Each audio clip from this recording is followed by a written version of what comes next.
Rotted. They just took this rice out the freezer, fam. It's hard, fam. Is it not cooked? No, it's just hard. Is it warm? It's not warm, no. It should be. It's not warm at all. It's cold. It's cold, bruv. Wait, what's is yours warm? I think warm they've just taken this out the freezer. No, they. Your one is did. cold still. They did, but didn't it heat up? That's how I've ordered, you know. crushed it. Well, it's frozen. Is it cold? It's frozen. No, they're boiling it. It's frozen. I thought that's got. Should I take it back? It's actually frozen. Let me take it back. I asked if there was chicken. You said there's only meat. Oh yeah, this is your half anyway. That only makes sense in Nigeria. You sure? Yeah. No, it must be. I'm not gonna finish this whole thing. Yeah, this chomping on the mic, fam. It's gonna have to get cut. What's this? This beef is tough as well. Accra. I had a wrong interpretation of Accra. What do you think about that? No, I thought it was Amala, innit? No, man. Okra. Right. Boy. Why is Nigerian meat dry? The chicken is always dry. No. Uh-huh. Okay, maybe not that one because it's cooked in something. But for example, I had like for example, when you go to a party, yeah. Let me try that. And you have like a drumstick. That's dry, bro. I'll put this out. You're done. Is it? You know what I'm talking about, don't it? Listen. You go to like a Nige party, yeah, or like not a party because we don't do that. But I'm talking like a Nige wedding, yeah. Yeah. There's jollof and it'll be like one. You get like a dry drumstick. What yesterday? Which one? Let me stop doing. Man said which one? How many did you hit? I want This is real judge, you know. Yeah, we're finally living up to our name. It's Jollof after Jummah. You're welcome, guys. Yeah. You brought it out of us. This is actual Jollof after Jummah. Nabil was getting onto us, so we decided to, you know. I was thinking it must be, surely. Yeah. How dare you call it Jollof after Jummah? And you don't have Jollof after Jummah. We've actually slightly been mocking it, you know. You didn't explain it, sorry. It's that moment, so it's beans mixed with like onion and pepper. And, when I say pepper, I mean like pepper basically means I know what pepper is. Huh? I know what pepper It just means a half concoction of tomato, onion and pepper. And pepper. Yeah. Scotch bonnet pepper.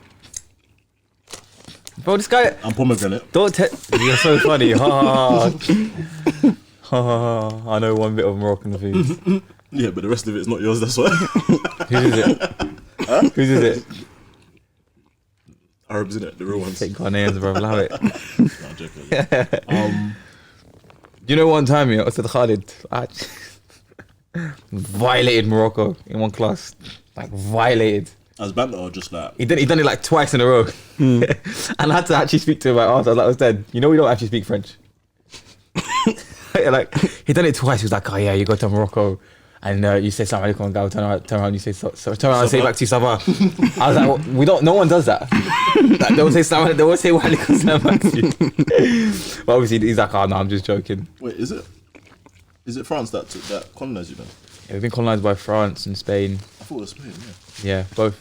The last country to be in Morocco was Spain. You know, funny enough, yeah, Morocco had their own slave trade of white people. It's called the white slave trade. It's called the white slave trade and the Barbary slave trade. So the Moroccans owned the slaves? Yeah, white slaves. So you're going to be publicising that? Where did they... I mean, it's history. Fair enough. It's 1-1, innit? Are we recording? Yeah. Really? If you don't want it to make the edit, well, No, I don't mind that. I don't mind. I didn't say it, he said it. I didn't say the one. Someone said it, innit? Someone said it, it wasn't me. Boy. Yeah, no, there was... So I remember I did, in my second year of uni, I did a module on transatlantic slave trade in first year. Then second year we had a module just on slavery, like just on slavery in general. So like different types of slavery from the Egyptians. Obviously that's like some of the earliest recorded types of history. Up until like the last recorded serfs that were in like Australia, Russia. So serfs are like, they're owned by the landowners, and they're tied to the land. So they'll take like a loan out, for example. And obviously they have to work the land to pay off that loan. But the loan is so large, they'll never pay it off. Do you get it? So it's constant enslavement.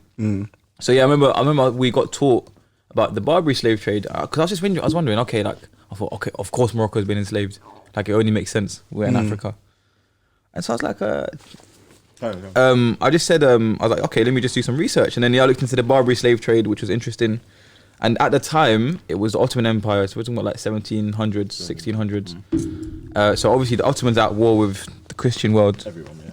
I wouldn't say everyone, but the Christian were predominantly. Yeah, everyone to the west of them. Yeah, of course. So the Barbary Empire, which was Morocco, Libya, and Algeria, they had their own empire. They were very strong, actually, mashallah. And obviously, the transatlantic slave trade was from Europe to Africa to America, but it wasn't just that. It didn't follow that route. Like there was sometimes from Africa to America. It wasn't just like a one-way system. Do you get me? So what would happen is when the Europeans or the Westerners used to come via the Mediterranean or the Atlantic, there would be pirates there. The Barbary pirates, they were called. So, Berber, have you heard of that before? Berber people, Berber. I've heard of like the BBR countries. No, That's Berber. the time I've heard, I think. Yeah, Berber. So they're like they're like the original Moroccans, Amazigh, Berber. So they were called the Barbary pirates. They weren't known as Arabs yet in Morocco. They were still Berber people. And so what would happen is they were very, very good pirates, really, really strong pirates. And what they used to do, they used to come around them with like small boats because it's easy to maneuver. You get in, you get out quick. Whereas if you got big clunky boats, they're not steam powered either at that time. It's longer. So they used to come around it, hop on the boat quickly, like they used to throw a rope on there, jump on, take the guys quickly, and then obviously they would enslave them. And then they'll tell the European powers, you need to pay for these people to come to get enslaved. But what was interesting, I remember when we studied it, is that the types of slavery was compared. So the way the Europeans did the slavery with predominantly black people and the way the Muslims, because it was on behalf of the Ottoman Empire essentially, was very different. And subhanAllah, people at the time, like English historians at the time, and even those that were enslaved, a lot of them said, you know what, send me back there. Instead of going back to England, they didn't want to go back. Because even though like they were kidnapping them Allah Alam if it was classed as a harb at that time, like a war between the Ottomans and the Europeans. But because obviously the Islamic principle of slavery is very different to, and that's why even like my lecturer, my old lecturer, Catherine Armstrong, like she actually questions like, can we call Islamic slavery slavery? Because it doesn't fit the model of transatlantic slave trade. Yeah. So you have to feed them from what you have. You have to clothe them. And many, for example, there were commanders of war that were slaves. Do you get me? Who was it that there was a particular empire? There was a particular empire that were originally slaves, but I can't remember what Islamic empire it was. But they were slaves originally. Do you get me? So slavery in Islam didn't necessarily hinder you from being a scholar, being a rich man, getting married, for example. Whereas in the Western world, of course it did. You couldn't, you were handicapped. You were handicapped. So it was just interesting to see. And then eventually what happened is just the Europeans couldn't really hack it anymore. It was just too expensive. Because every time, and they captured some serious people. So America, when they got their liberation, they went to war with the Barbary Empire and they ended up winning. So Algeria and Libya didn't have it. Like they were not signing no peace treaty. Morocco signed a peace treaty. So Morocco is the first country in the world to acknowledge America as a country. Do you get? Was this before Civil War? American War of Independence or whatever. No, this was just after the American War of Independence. Okay. Obviously, they've gained independence now. They're United States essentially, and then because they've got that kind of, because Americans are Europeans in Aslan. Do you get me? Their origins, predominantly English, because the English were there. So once they've got their independence, then obviously they've gone to war, and then Morocco signed a peace treaty with them, and it was called the Treaty of Tripoli. So there was a Treaty of Tripoli that was signed with Libya later on, and then it was interesting. So Interesting. I got a question for you on that. But before we go into a question, Assalamu alaikum people. This is Jollof after Jummah. Finally. I don't want to hear any moaning about chopping on the mic. Oh yeah, because you wanted the Jollof, so you got it now, innit? So this is episode 56, I believe. I feel like it's been a while since we've done this. It's been like a month since we recorded. Yeah, apologies for the lack of content. Yeah, man. Yeah, we were. It's poor. Yeah. So how many episodes you listen to? We were meant to have an episode out as part of our usual schedule, but then we had a very, very late cancellation. So then we were gonna record it, just me and Abdul Malik, but then we just thought to ourselves, if we're gonna, there's no point in just putting out an episode for the sake of it. We want it to be beneficial, want it to be impactful. Impactful, yeah. So we just That's not thought what we came to do, yeah? so we just thought if we're not going to do that, let's just not put out an episode, which is why we decided to leave it. But inshallah, alhamdulillah, we've got some good guests stacked up, and for the next coming weeks we should have some good episodes coming for you, inshallah. So I wanted to say something else. Oh no, before remember it, yeah. But remember it, yeah. But before that, firstly, don't forget to subscribe to the YouTube channel if you're watching on YouTube. Don't forget to subscribe to whatever podcast to the podcast on whatever platform you're using. Like, comment, all of that good stuff. Inshallah, to get the algorithm going, you know. Yeah, I want to quit my job this year. So exactly. Subscribe, please. No, obviously the intention is not. Look at this money, man. I lie, man. These Nigerians, man. Shut up, pomegranate, man. They're done there. He had to bring it up. He had to. This guy's so predictable. What else? What was I going to say? And also, just following up from the explanation about us not doing an episode. Yeah, man. Like, it was very tight. Obviously, I had to leave the country. Finally, they let you go. Finally, I know, alhamdulillah. And like the plan was even that we'll record, I'll edit, get the episode out, like in one day basically yeah. But then like it was just tight. Like it was bending over backwards. Like alhamdulillah, we know you've got a good viewership and you guys will understand. So inshallah. It's not we dropped it 2 weekly and then suddenly there's no episode for it. Yeah, it was a one-off, but quality over quantity in it. Yep. Yeah, it's not by force. What was that thing I was going to say? Oh, and also settings, man. Oh yeah. Inshallah, this will be our. I guess we're back in Peckham, innit? Yeah. Different type of Peckham. Yeah, this will be our permanent spot. Inshallah. How many times have we said that? We hope so. We hope this will be our spot for the foreseeable future. How many studios have we had? 1, Taffy's, 2. Then we had Guap. 3. Then we had what was after Guap? It was production. Yeah, production. Production was 4. So this is our 5th spot. Then our 5th location. Then Dollars. Oh yeah. Slash that other location. Yeah. Then the other location. The other location. So what? This is number 6. This is number 6. Yeah. And I'm sure we've done have we done one-offs anywhere else? Yeah. Yeah. No, we did the one episode of Ridwan. Yeah, and the other location. Sorry. Yeah, the other. So yeah. You can see we're mobile. Hobos for trust me. I'll get a caravan, bro. That's real advice. Anyone is gonna do a podcast, get your own stuff. Invest in your equipment, man. Makes it easy like that. Yeah, trust me. But yeah, inshallah, for the foreseeable future, this will be our spot. We have a good spot, inshallah. I hope you guys like the. Have we said where it is? No, we said we're in. Are we not saying where it is? Should we? Yeah, we can. So they can make dua for the. Oh yeah, yeah. We're in Peckham Masjid. Raleigh in Masjid. I don't know actually what Peckham Islamic Centre. Peckham Islamic Centre. That's what it comes up on maps. So yeah, I call it South London Mosque. There's ELM. This is SLM. Fair enough. It's the ELM. This is a bold claim. This is a bold claim. It's a very bold claim. What I mean, though, let me backtrack. Backtrack. Retract before someone runs up on his masjid. So what I meant was obviously you have the big Asian mosque in East, the main one. Yeah. And this is the southern equivalent, that's it. I don't think so. I think so. I disagree. Bro, they're struggling to how many Right. No, what I mean is that it's the size of it. I disagree. Is it? Is there? Yeah, the one at Elephant Castle is huge, man. Maybe it's because I haven't been there. It's huge, mashallah. Yeah, so when they host judging it, they can get the clip. I think their downstairs might be bigger than the whole masjid. Yeah, it's unbelievable. We'll cut that bit out, innit? But yeah, Jazakallah khair to the I guess the leaders at Peckham Mosque. They allowed us to use this space. So you might inshallah be hearing from soon. Yeah, you will be hearing from them soon, inshallah. So and they're not Nigerians, man. Yeah, barakallah feek to them. Yeah. So you was asking a question. That's that on that. Yeah, before I get into my question, you need to tell us a little bit about yourself, bro. So bismillah, alhamdulillah, wa salatu wa salam ala rasulillah wa ala alihi wa sahbihi wa man wala. A'udhu billah, don't be silly. So just an introduction, yeah? Yeah. So my name's Nabil. My ethnic origin is Moroccan. I'm 23 and I'm a full-time tutor. Alhamdulillah. Cool. I guess a lot of the guys usually say I'm just one of the mandem. But yeah, I guess he's one of the mandem as well. Yeah, he's one of the mandem. I wasn't gonna say he wasn't. Throw me off already. He's trying to throw me out already. But obviously we didn't grow up in Man together. We didn't know. No, but although I grew up in Man. Yeah. With Man, I should say. Yeah. You grew up with Man. Yeah. We kind of met a few mutual friends. How long have?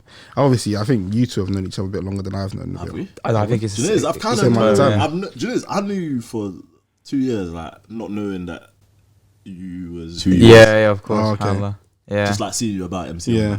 Yeah. Oh yeah, that's true. I used to see you around. Yeah. Who's this guy? Yeah. Them salams there, you know them. The ones where it's love. It's like obviously we share Deen in it like that. But that's it though. Don't chat to me outside. Alhamdulillah, man. Yeah, alhamdulillah, man.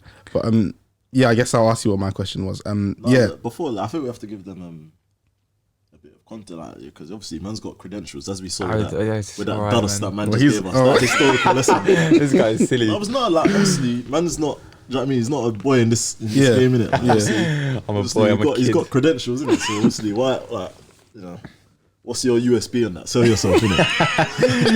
You never know who's listening. He needs to chill. He needs to chill, bro. I work for myself anyway, so yeah, I graduated from Loughborough in 2020 in history, alhamdulillah. So I did my BA there, and then last September I finished my MA in modern history at King's, alhamdulillah.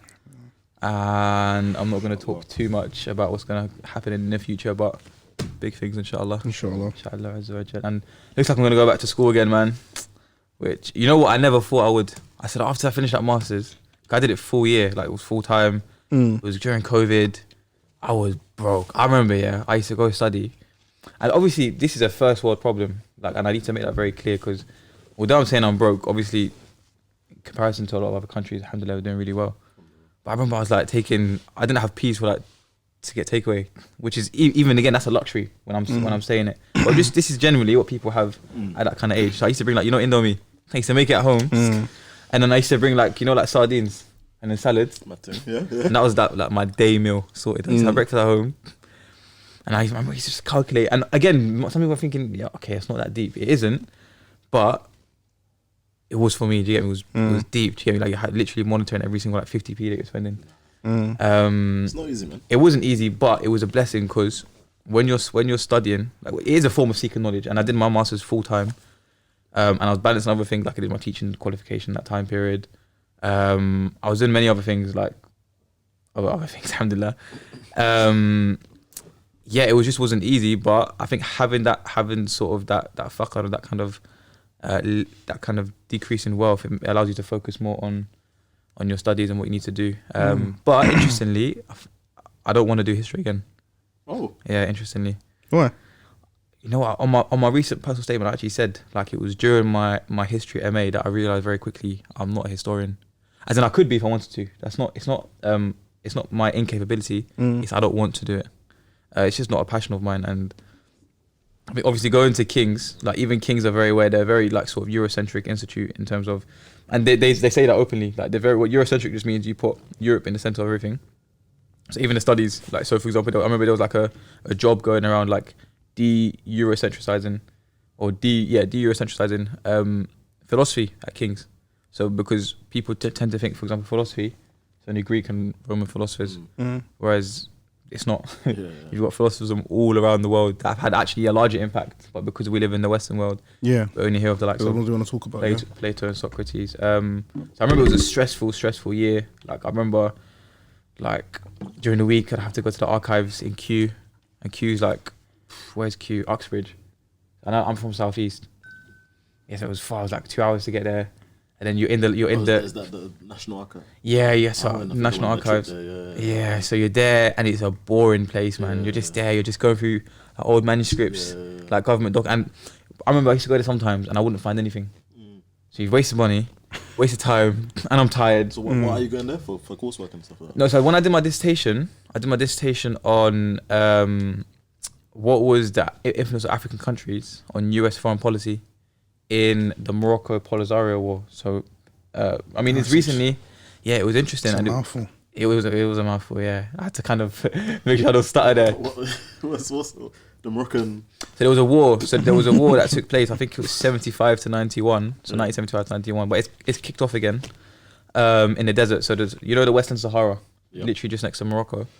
So when they gained independence, as in it was liberated by the Moroccans. There's a lot of politics in that anyway.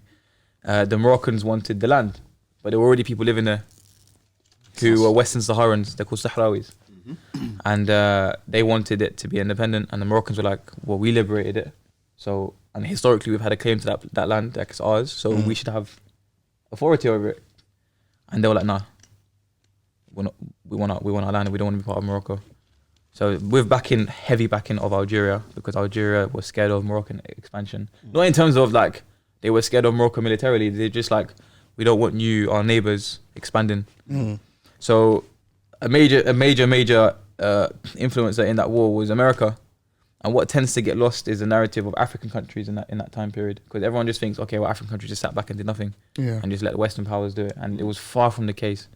So what I was just attempting to do was, okay, to what extent did African countries have a like really, really big influence of what Americans did, and had a huge influence, subhanAllah, like Algeria, Sierra Leone, what were they called? There was like an African committee of countries. And they had a huge influence. Like they kind of dictated what was going on in the region because they wanted to be more independent. It's kind of Algeria were supporting. Yeah, they were supporting the Polisario. Western Sahara. They still do to this day, which is why there's a bit of politics between the governments, which alhamdulillah the people don't really get involved in. Alhamdulillah, like generally the people are quite civil with each other, but the governments are hostile, like really, really hostile to each other. Yeah, because of that reason. I guess my question obviously doesn't really. Sorry, I didn't. No, it's fine.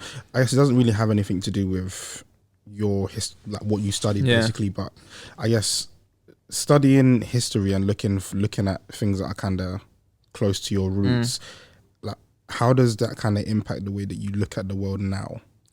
That's a very good question. You know what, subhanAllah, I think one of the biggest. I loved doing that masters. Like it was so. When I say I loved it was very, very hard. But it was such an enlightening experience because you see, literally, knowledge becomes power. Like you understand the world so much better. You understand the corruption. You understand like the dynamics of everything. And to be honest with you, it even brought me close to my Deen, because you understand how everything is orchestrated. You get me? Like to the extent that we don't understand. So I remember, like as early as my bachelor's days, as when I did my bachelor, I stopped watching movies. I remember we had a module on Soviet television and media, like in Russia, and how they used to use like cartoons and stuff. Obviously, you'd think innocent cartoons, but they all had undertones. And that was in the 1940s. Now we're in 2022. That's only 80 years. So that's not. Trust me, that's not that long. That's like a person's generation. So if it was then, why would it change now? Do you get me? I think it's in like 90s action movies were just all anti-Soviet. Yeah, probably all of it. I mean, even Marvel now, they say. Of course it is. Of course it is. You can see that those subtleties and those undertones. So I was like, okay, I can continue watching that and indoctrinate myself. Like I'm choosing to watch that. Yeah. Or I can stop. And I didn't stop initially. I think I more stopped for religious reasons, just because like when you're watching these things, you're looking at women, you're listening to music. You're and these things that you kind of become desensitized to. But in reality, you shouldn't be watching them. You get me? Well, we shouldn't be listening to these things. You should hate it when you hear it. Yeah, exactly. And that's the subtlety of it, is that you don't. And if you don't hate it then, when you're doing it in private, when you're outside, you're less likely to hate it because you've normalized yourself to it. So I think it was just understanding politics a lot better. A lot of people talk about politics when they don't know it. And even I don't claim to know politics that well. I think it was just understanding even like a lot of things, like for example, even the Uyghur situation, I was able to understand that a lot better, alhamdulillah, because I studied it. I was able to understand like why racism I think still exists today, because Might as well touch on that. We'll touch on that shortly, but more so, I wanted to what I realized is that this idea of global peace, I don't think it will ever exist, because it's just the nature of mankind. It's nature, just to expand. All recorded history has conflict in it. So yeah, why is that going to change? It's never not existed. Even at the time of Adam alayhi salam, his two children, Habil and Qabil, they killed each other. I mean, Qabil killed Habil. That's since that time, subhanAllah. So why would it change now? So this fantasy, and also, and it's needed anyway. Sometimes, yeah. As in, like positive, good things can come through conflict. Look, change, conflict, change. Very rarely. For example, look, if you want to spread Islam somewhere, you're not just gonna go to a non-Muslim country and say, hi, by the way, guys, we're just gonna spread Islam. Do you guys on it? Do you get me? Like even though a lot of countries did. Do you get me? But that's why there is an allowance for that in terms of expansionism. Do you get me? And everyone seems to sort of misunderstand that in terms of, okay, well, it's only Islam that expanded that way, kind of. Whereas if you look at, for example, democracy in Western countries, for example, that wasn't peaceful. Yeah, that wasn't peaceful at all. You can't go into the Middle East and force McDonald's on people. They don't want McDonald's. They want to have their shawarma and their markets. They don't want Western stuff. And the pomegranates, yeah. Do you know what I mean? So when everyone starts thinking, okay, well, democracy. I was having a conversation with an Uber driver. He was like, and he's Afghan. He's like, yeah, I want democracy. I said, what are you talking about? I said, do you understand what democracy is? He goes like, yeah, it's freedom of speech and freedom of rights. I said, no, it's not. Do you get me? Like, you know what? The first country, one of the first countries to ever become democratic was France. Yeah. France, yeah. Yeah. And their constitution was the Declaration of the Rights of Man. Yeah. Or Vindication of the Rights of Man. I can't remember how you translate it. And in their statute is that everyone has the ability to freely practice what they want, religious wise. And they've gone against that. And this is meant to be, the sort of foundations of foundations, yeah, exactly. The French Revolution, what they stood for, and post-enlightenment and all these sort of things.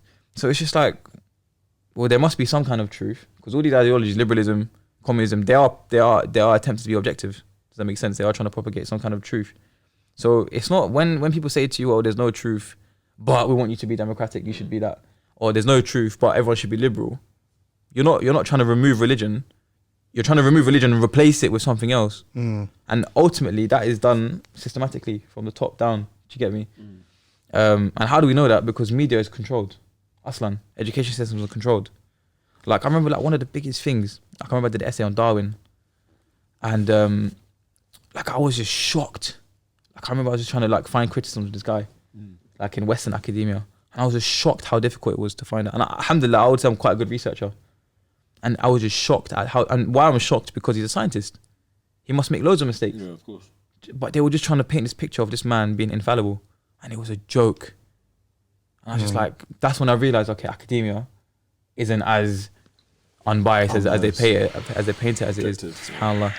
Yeah, I guess it never is. I mean, you look at how they teach history from like primary school, and it's always that there's a set curriculum, and it's never the actual truth of the matter. I mean, you look at American history and how they celebrate things like Columbus Day, for example. Really? Yeah, I mean, but we know that Columbus, that's like Christopher Columbus found in America, is a lie. Like, how can you found land that people already there? Yeah. So, yeah. And he was a merchant, by the way. He was like a he was self-employed essentially. So they hired him because he was good at that stuff. Do you get me? And even the methods they used, mass diseases, because it was easy to cure people. If you go to a place where they've never had, for example, let's say coronavirus, yeah, usually it will wipe you out because you don't have the vaccine. And especially in them times, of course you don't. We're talking about 1500s. Yeah, there's no booster, mate. There's no forced vaccines them times. So you're able to wipe out a population quick. And then obviously you're able to, use the people and plantations and, again, the legacy that had. So, sorry, you were saying? No, that tells you. It's interesting. Just on that, yeah. And it links that to how... when it comes to history, because I'd say that there was a time in my life I was a history lover, and there was a time that if it wasn't for the Africanness of my family, I might have done history in uni. It's what I actually wanted to do. Might have been like you, man. And now I'm just basic. Ever done. And obviously I went to Malta, yeah, and it's interesting how people frame history, because that country, and it's mad. Obviously it's a non-Muslim country. It's quite a Christian country, Roman Catholic or whatever they are. And I think Catholic, yeah. And the way, that's a country that essentially culturally is just belongs to Italy, basically. It's culturally, it's basically just heavily influenced, so influenced. But then all their history is celebrating resistance to the Ottomans. Their whole history, and they position themselves as some sort of we are the resistors, we are the resistance. You know, we stood up to the horrible Ottomans and defended our country to keep our culture. But really, what you were defending yourselves from already has happened to you just by somebody else. Yeah, but you celebrate it as like, you know, we are the Maltese. You're just Italy. But it's and that kind, like when you read it, like obviously they're telling historical what you'd claim as historical facts. Yeah. You know, was it Suleiman the Great? What was that? What that conquered? Suleiman the Magnificent, the one. I mean, it's obviously translated. Yeah, but anyway, and he obviously failed. He tried to conquer a couple times, and obviously they didn't succeed through sieges, that's their main tactic, isn't it? That was their main tactic. I'm confirmed with you because you're the history guy, but I believe that was their main military tactic. I mean, I haven't studied the Ottoman and Malta conflict. But yeah, that was their kind of main thing. Will stand outside your walls and bombard you with cannons. Okay, fair enough. And obviously they stood firm to that. And it was the way the undertones of the way that, and this is in their national music, the undertones, are so anti-Islamic. Like they freely interchange between Muslims and Ottomans. Like they use Ottomans and Muslims. So like they one sentence it will say, you know, and we resisted the Ottomans, and another the two next paragraph, and the Muslims came and we stopped them. And it's very much like and it's just like, this is not what a historian or, you know, what somebody who comes in, you know, fresh faced and wants to, you know, learn and just get genuine knowledge, unbiased, objective knowledge. You're not going to get that, and that's their national museum. Yeah, but they're not planning. They're not trying to be like. I remember I did an essay on exhibitions. So exhibitions just encompasses museums, movies. Okay, not necessarily movies, but like public spectacles where things will be put on to show maybe something that happened in the past. Yeah. And this used to happen in England, like in the 1800s, where, for example, like they would do depictions of Zulus. So they would have like an enclosure. It's disgusting what used to happen, but they have like an enclosure, and they would make the like Africans come. So they obviously take them and make them dress up in quote unquote Zulu clothes. Obviously, that's not how they necessarily. But it was just stereotypical. So people would come and they'd be told to act a certain way. So they'll be in their huts and they come out and act a particular way. But they're told to do this. Do you get me? And everyone thinks, oh my God, this is how these savages act. And I remember there was a case here of a man called King Ketshwayo. And he was one of the Zulu kings that defeated the British. So to humiliate him, he got invited to England. And what's interesting is that he stopped off in Italy. He got a nice prim suit. Imagine, he stops off in Italy on his way. He's a king, like he's not some waste man. Yeah, he's a king of the Zulus. He comes. And I think at that time, may have been Zimbabwe. I think it's modern day Zimbabwe. He's fun, you know. He's fun. Is it still cool now? I don't know why he did that. My bad. What's the feel involved? No, I'm joking. Yeah, and when he came, they're like, no, you need to take that suit off. You're looking civilized. Not literally, didn't say that to him literally, but I said you need to take that suit off, and they gave him Zulu clothes to wear. We invited you here for. Yeah, we invited you here to show everyone what Zulus look like. They don't look like you.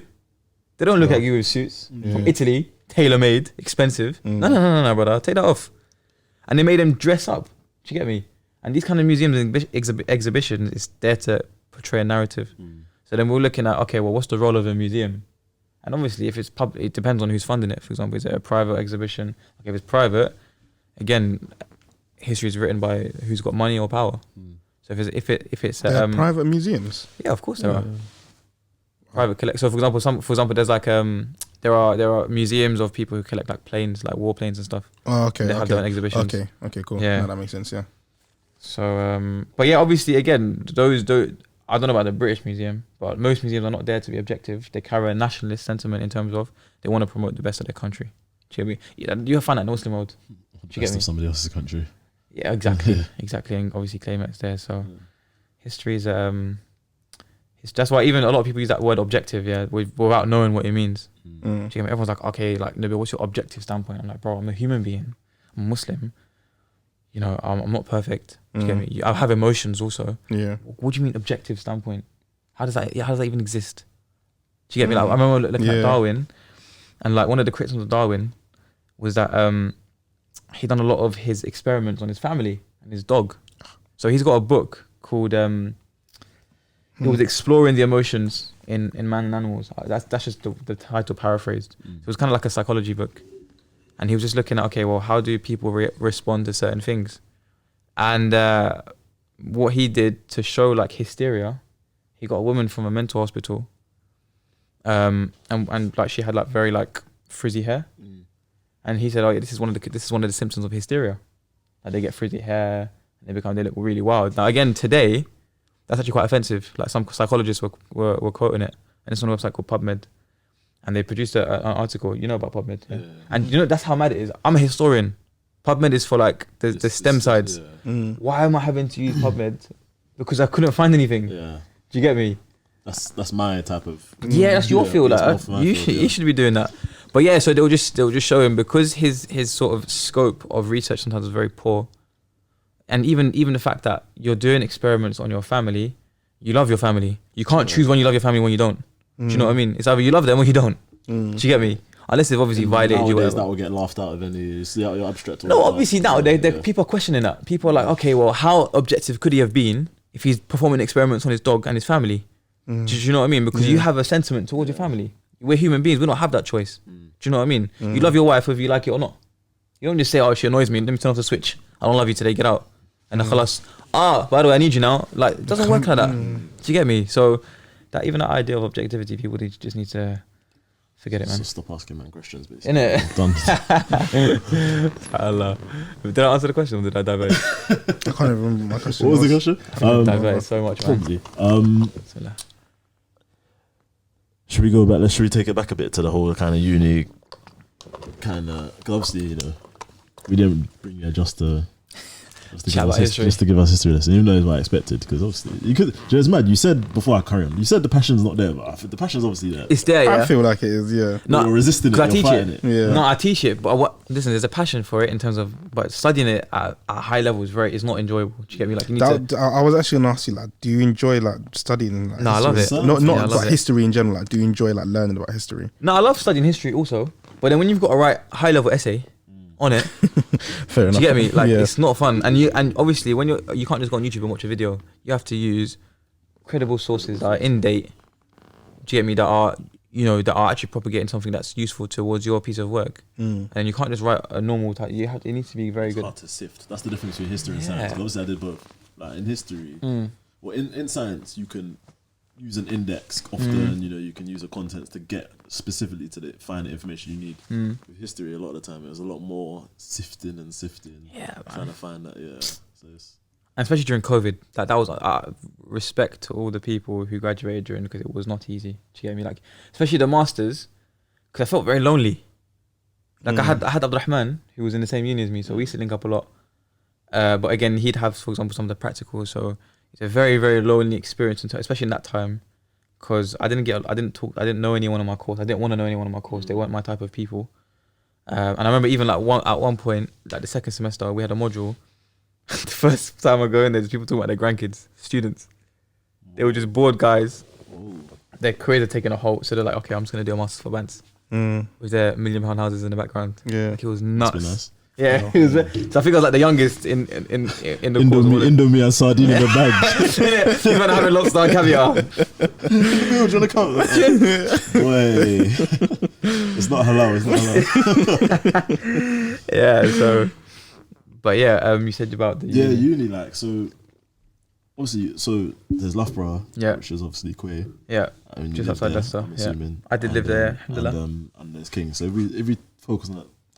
Should we focus on the Leicester side of things first? Yeah, Loughborough. Yeah. Cool. So like, thank you. Loughborough's not Leicester. No disrespect. Apologies. You know what it's like? It's like Kent to London. Yeah. Do you know what I mean? That's Loughborough to Leicester. I understand. It's just it's just slipping the tongue in there. No, go on. I'm not gonna write PDF against you. Don't worry. Anyway, I edit, so I just got it. What was I gonna say? So yeah, like, talk to me about uni. Like, what's how is university, you know, in nowadays? Obviously, you went more recently than me, for living out for a young eligible bachelor such as yourself. Man, it's peak. Why is it peak? You know what? Yeah, subhanAllah, like, there's just so many instances in my life where I realised we're not in control of our lives as much as we think we are. Like, the qadr of Allah is so. I remember when I was doing research into it, like the qadr. I'm just gonna diverge just a little bit. Afwan. And like, I was trying to really find out what is this qadr, because obviously I was working with a lot of non-Muslims, So to explain to the concept of qadr was very difficult. And then it got to a point, I remember I was listening to Shaykh Uthman Khamis, Hafidullah, and he was just saying like, ultimately, look, it's the secret of Allah. So whether you like it or not, whether you understand it or not, it exists, but we'll never be able to understand it. Why? Because it's infinite knowledge. Does that make sense? Now, infinity doesn't really exist in our reality, in our realm of existence. It doesn't exist. Neither does infinite knowledge. Knowledge of the future doesn't even exist. Forget knowledge of the past, present, and future, and all the possibilities. So understanding qadr, then you're right. You're not gonna understand it, but that does, just because you don't understand something doesn't mean it doesn't exist. Same way with the universe. We don't actually know how it came about. We understand what's mentioned in the Quran. I don't know if anything's mentioned in the Sunnah, but the universe still exists whether we understand how it came about or not. It's the arrogance of man, isn't it? It's the arrogance of man. So how that links to my uni experience, I didn't want to go uni. SubhanAllah. Like, it was a difficult time in my life. I was like 17, 18. I wasn't living at home. I lived with my uncle. And I was kicking ball them times there. Alhamdulillah, it was going all right. And I was like, you know what? I was meant to go to America to play football on a scholarship and study there. The only reason I wanted to go, I just wanted to get out of London. I was just sick of London. I had so much issues, which were caused by me. And I just wanted to get out, have my own place, and just start a new life. Do you know what I mean? So I thought American dream, them things there. And then I just ended up, alhamdulillah, I just ended up going, man. I was meant to go to this next place. And where was it? I can't remember, man. It was cool. I remember the college was called St. George's College. And I remember the coach, he was ex-Bayern Munich coach. He was gassing me. Nonsense. He's like, yeah, we're going to get you a pro. I was like, yeah. Okay. Viva America. Where'd you play, by the way? Fist on the mid. Yeah. So anyways, I was like, yeah, scrap that. So I was like, okay, I'm not going to London uni. Remember, I wasn't living at home at that time. So I remember I was living with my uncle and it was a bit tight there anyway. And it was only meant to be a temporary thing anyway. And I couldn't go back home. I was like, flip's sake, I need to go to uni then, man. Because I need somewhere to stay. So I did it. I applied for some unis for bands. Because I had made the intention I'm not going to uni in the UK. So I went to I applied for Loughborough because it was good for football. Because I wanted to play football still. And I was like, if I don't go Loughborough, I'm not going to no uni. I'll do something. I'm not going uni though. And so I got into Loughborough, alhamdulillah. And then, but I didn't even know where Loughborough was. It was only like the week before. I was traveling up there. I was like, let me see what this uni is actually saying. And then, so I booked my accommodation, alhamdulillah, like on the day. And I got a nice accommodation. And my mum helped me move my stuff up there. And again, I didn't want to go uni. So I remember the first day I moved in there. And this is history or something? Yeah, I'm studying history, yeah. So straight history. And I get there now. We took the train there. It was like a 2-hour train. No, hour and a bit. And I'm baffed. I don't know what's going on. Do you get me? I have no idea what is going on. I'm just thinking, right, I'm moving to this next place. I'm not gonna lie, you was moving hella unserious. Innit? Trust me. So then I get there. And, we line up to get our key. And everyone's like, all the students. And I'm moving like one shy waist man as well. So, anyway, I get into my room. Yeah, it's good, man. I said, so, I get into my room. And I'm like, all right, now what? So I remember my flatmates. They all shook of me in the beginning. What was your demeanour them saying? Was the beard there? Nah, I was like, it was low trimmed. Like, bro, I don't even know what it was. I just think they must have seen me. And I wasn't particularly that friendly either. Yeah. As in terms of my facial expressions. Yeah. So I was like, okay, now what? I remember I had a nap. Then I woke up. Imagine I was so until I didn't even bring a duvet with me. So imagine I got ill. I was freezing. I didn't know how to turn on the heater on in my room. Like, I did not know anything. So I remember I get there, yeah. And someone tried to bang on my door. He's like, you coming out? I said, yo, don't knock on my door again. Yeah, I said, don't knock on my door again. So but I didn't go to the door. I just said, yo, don't knock on my door again. Oh, you shouted it to them? Yeah, I was in my bed with no duvet and no pillow. So I'm telling you, I was freezing. So then I was like, okay, cool. I had a friend from sixth form that was there with me. I was like, oh, cool, let me go see what they're saying. So they lived in town. So I've gone up my room and I've gone downstairs and I just see bare drunk people. And I didn't grow up around that. I'm from South London. And at 18, 17, if you're doing that, it's like house parties. But I didn't, like Soho and them time, I hadn't been there at that time. What the flip's going on? Is this in the This is in the accommodation area. Yeah. So this is like in the accommodation, just outside it. And everyone's dressing appropriately. And I'm just looking, like, obviously I shouldn't be looking, but I'm just looking around, I'm just thinking, what is going on here? Like, what have I actually got myself into? So I remember going into town, and everyone's going to town. So I remember I had like a Pizza Express.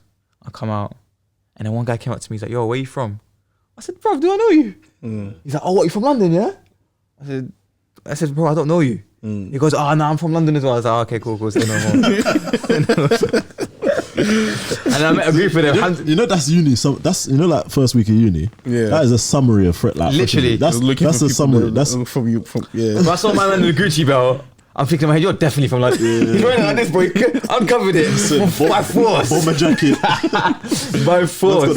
I think he's even wearing a long t-shirt, bro. But he had to put it over to show the GG. Belt, yeah. So, what year is this? This was first year. This was like first day. Like 2017. 2017. So like October, late September 2017. These times I'd graduated. Uncle. Yeah, and then I remember I got home.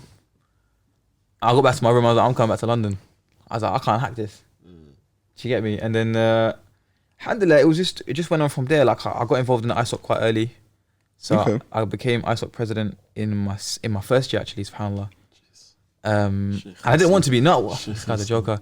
And you know, that's why I say the qadr is so important to understand, because I remember I said, yeah, I'm gonna come to Loughborough. I'm not gonna chat to no one. I'm gonna make no friends. I'm gonna play football and not make no friends. I didn't play football.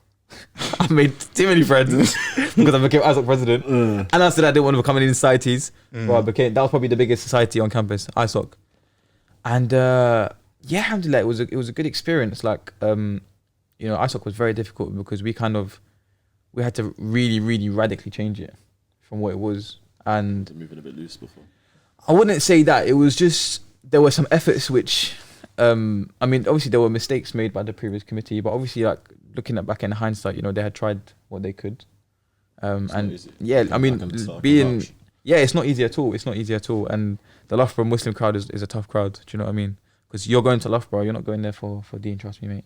You're going to, they have the best student experience in the UK for a reason. Loughborough's, they got like 3 clubs on campus. Do you get me? Like bars. Yeah, on campus. We've got the biggest single campus. Well, I'm not part of it anymore. I made a butt out of them, ghetto. They had the biggest single campus in UK or Europe, but it was definitely UK minimum. When I say single campus, you know, like Kings, or for example, they got different campuses everywhere. Loughborough wasn't like that. It was just one massive. One place, Do you get me? So, I guess if that's what like the Muslim community like was there, how was it with, I guess, non-Muslims there? Then? I hate Loughborough for some point of it. Like I remember getting there, and I was like one of the only coloured people in my accommodation sort of complex, because it was a very like bougie middle class. Because I didn't want to share showers with anyone. Like, just something I couldn't do. Of course, yeah. I would definitely have got kicked out of the uni because some of the shower like incidents were just filthy. Alhamdulillah, even my flatmates, because again I didn't know what I was doing. I thought I'm going there, it's all men, as in my bit, because it was a silent bit. Do you get me? And I didn't know what I was doing, but I had no other choice but to go to uni. Do you get me? Otherwise it was either that or I'm outside, brother. Do you get me? Like I had no choice. So in the beginning it was tough because it wasn't a diverse uni at all. It was, I think it's like 80% white or something like that at that time. Anyway, I think it's less now. All of those like all them like people that are Olympic swimmers, top athletes, top athletes. They're all enough, bro. And it's all obviously it's a top 5 uni, and it was I think it was like top 10 them time. So it's quite an elitist uni. So you're getting middle class English people there, and a lot of them have a very bad. I mean, I'm there in a tracksuit every day. Do you get me? And I'm wearing some baggy night tracksuit, bomber jacket, looking like one roadman studying history. Yeah, that's the worst thing. Do you know what I mean? History as well. And then they hear me speak. It doesn't match. And then I remember like one girl, she came up to me, and she was like to me, imagine she had the cheek to call me Nab. She's like, Nab, you know you're a posh road man. And I said, what? I said, does that make sense? Well, she goes, you dress like a road man, but you speak like a posh guy. I said, would you say that about Jimmy? Oh, David, would you say that about him? I said, that's out of order, you know. Did you speak posh though? I think. Did you switch up 2 T's when you were there a little? You know, I think I did that with anyone anyway. You do it subconsciously. Yeah. So like I was saying to him before, like I have my work voice. I don't talk to patients like this, innit? Like it's not forced. Yeah, it's not forced. Yeah. It's just so like you do it as well. Of course he does. Of course you do. You don't talk to patients like you talk to us. What you talking about?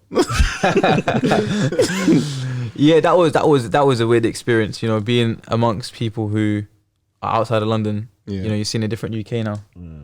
I remember that there was this guy, yeah, like he was so rich. Like meeting millionaires there was casual. I remember there was one guy, he was so rich. He went to the deadest accommodation. He was like, I just want to know what it's like to live on a budget. Wow. Imagine. SubhanAllah. And I was like, rah, like you man. People are there like, innit? People are there from ends because they can't afford. Yeah. He's there.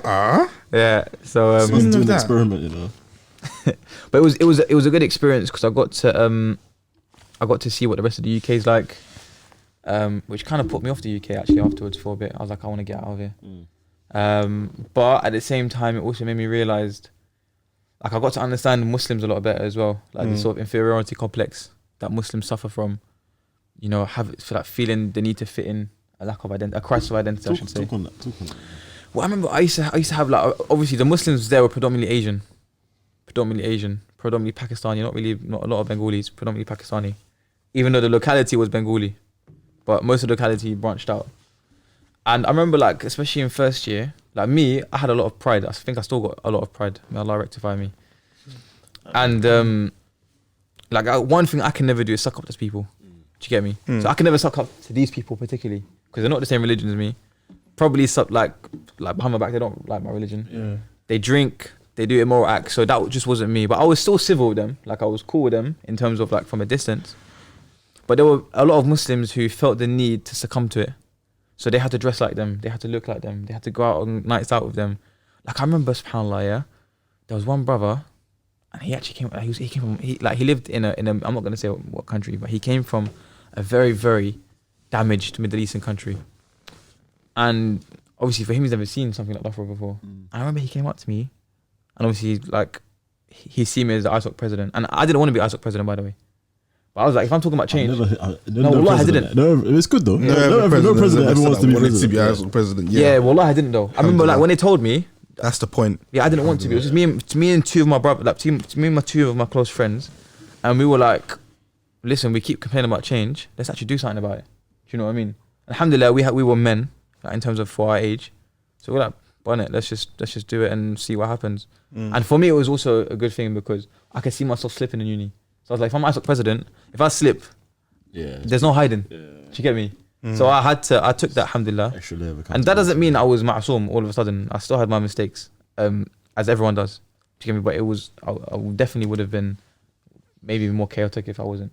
But what I saw was that, yeah, exactly, subhanAllah. And what I started to see was Muslims feel very insecure about their identity. You didn't say what you didn't say what he said when he came up to you, by the way. Who? The brother that came from the Middle Eastern country. Yeah, subhanAllah, he came up to me, yeah. And he's like to me, Nabil, I need to chat to you, like it's something serious. I'm like, yeah, what is it, akhi? And he's like to me, he goes, I'm about to commit zina. Wow. He's like, should I use contraception or not? I said, bro, what are you talking about? Yeah, literally, bro. And I'm shocked. I was like, what do you mean, should I use contraception or not? He's like, what, I shouldn't use it? I said, bro, don't do it. I said, what do you mean? What's the expectation to say? Oh, yeah, bro, go for the... What? He's like, yeah, he's like, I'm definitely going to do it. He goes, I'm definitely going to do it. I was like, bro, what are you talking about? I said, I said, bro, you just come from a country, yeah, where these people have messed up your country and you want to imitate them. I said, what are you doing, bro? I said, don't do it at all. That is mental. What? Yeah, like he didn't even ask me like, bro, should I do it or not? He just said to me, I'm gonna do it. I'm gonna do my thing, brother. Or should I impregnate this thing or not? Basically. Wow. And I said, bro, and imagine his reaction to my reaction was, bro, should I not use a contraception or not? Yeah. I'm thinking, bro, don't do it. Like, you're right. I'm thinking, what answer did he expect? Like, did he think he was going to wild. Doms or something? He's gonna be like, that is wild. That is wild. He didn't even go to Unmendham. He came to ISOC president as well, like big president. Any recommendations, bro? Any particular brands? That is wild. Any shops? There's so much to unpack there. That's wild. It was unbelievable. And there was many examples where I used to tell brothers, like, look, and you could see it. Like, there would be a group of maybe 10 white people. And I'm not bashing white people. I'm just saying, there would be a group of 10 white people, for example, and there's one Asian guy. Yeah. And he's making the most noise. Yeah. I'm just thinking, bro, like, shut up, man. Yeah. Like, have some... Chelsea fan syndrome. You know, and I remember like one brother came up to me and he's like to me, I said to him like, what are you saying, Akhi? Like, and you know, Miskin, he used to pray and that, like, he used to come to Jummah sometimes. Allah bless him. He asked me, bro, he's like, I got bare stress, man. I was like, what's your problem? He goes, my flatmates. I said, what happened? He goes like, yeah, these 2 girls, they came up to me and they told him like, you're talking SHIT. And I said, bro, do you think a girl? I said like, Akhi, you know why they talk to you like that? Because you give them the leverage to talk like that. You give them the leeway. You act like them. You chill with them. You probably take the disrespect as well. So of course they're gonna look at you as. I said, do you think anyone in that accommodation can come to me and tell me I'm talking SHIT to my face? I was like, you alright? Not that I was a bad boy. Yeah. But I had a certain level of respect for myself. 100%. You can't chat to me like that. Do you get me? That's how Muslims should be anyway. Not confrontational, but have some izzah. Do you get me? Some honor about yourself. Like that's perfectly permissible in the Deen to have izzah, especially as men. Of course. So I said to him, bro, I said, look, you're a Muslim guy, Aslan. You're Asian. You're not them. Your name's not Jimmy. Your name's not David, and it's certainly not Stephen. Do you get me? You're brown with a beard. What are you doing chilling with these people, bro? Do you get me? Yeah, 100. And I remember, subhanAllah, one of my boys, one of my close friends, like he didn't even finish Love, bro. He was like, that place, has had such a detrimental impact on me. He goes, and he was in the final year, subhanAllah. He's like, I'm not going there. He's like, I'm just gonna leave, drop out, because when you're in, as the Prophet says, Al-Maru ala dini khalili, the man is upon the religion of his friend. If everyone else is having this mad lifestyle, like they're popping LSD, they're drinking every day, you know, they're committing zina every day, like in their and it's very easy. You go to night out, you pull a thing, you go back, khalas, next day, walk of shame, just keep it stepping. Do you get me? It's easy. There might be a little talk here and there. Oh, my man did, but they don't care. So when you don't have that kind of that firmness in, and that's when I really started to understand the importance of aqidah. You know, having a firm belief and an unshakable one, because what aqidah does, it provides you that foundation of, okay, this is my identity. I'm a Muslim because of this. And you know, because I believe in Al-Khaliq. I believe in the last message by our Rasulullah sallallahu alaihi wasallam. But what is it that makes us that? It's the proofs of it. Do you understand? The infallibility of the Quran, the infallibility of the message of the Rasulullah sallallahu alaihi wasallam, the fact that we're still seeing many of his hadith sallallahu alaihi wasallam, the prophecies that are coming true today, which, you know, over 1400 years ago, 14,400 years ago now, we're in 1443 Hijri, I think. I'm not gonna embarrass you. I'm not gonna hold him up. Insert edit there. Yeah. Yeah, I think it's 1443 Hijri. Let me double check so we're not giving out dodgy information. No, I'm sure it is. Carry on. Yeah. You're right, it's 1443. Yeah, there's how would a man in the middle of a desert, alayhi salatu wasalam, know the things that are gonna happen? So if it's one thing, okay, you can say there's chance. 2 things, all right, you know, lucky dip. But how many? Do you know what I mean? Walk in your uni, you'll see the prophecies. Right? Yeah, subhanAllah. Do you get me? And you know what? When I was uni, I was sometimes harsh on people, but I think it's when I left uni and I started to understand how actually peak it is. I think now I've adjusted my approach, because it's not easy going into a place where maybe your iman's not really firm enough anyway, and then you go into a place and it's like, you know, these people make me feel welcome, like they like me. Do you know what I mean? And it's fun. So it's very, very difficult, and I think it's people need to empathize with them. It's just, don't write them off. And alhamdulillah, I didn't write off anyone, but it was just easy. Yeah, it's not easy. But yeah, I guess not sorry to cut you off. Go on. Just not everyone has that, not just mental fortitude, but that just ability to kind of just stand on your own 2 feet and be like if I'm on my own, like I'm calm. Like not everyone has that. Like some people like need that sense of belonging. Bro. Yeah, I think the majority of people don't. That I can resonate with that. You know that first day of uni. Obviously, you come with your parents and whatever, and then they drop you. I went Kent. Okay. They drop you off, and then you're alone in that room with nothing. Like, and all it is you and everything that's been given to you up until that point. And if that's not enough, then boy, because what's about to happen? They'll just have their way. They're gonna leave your room. Yeah.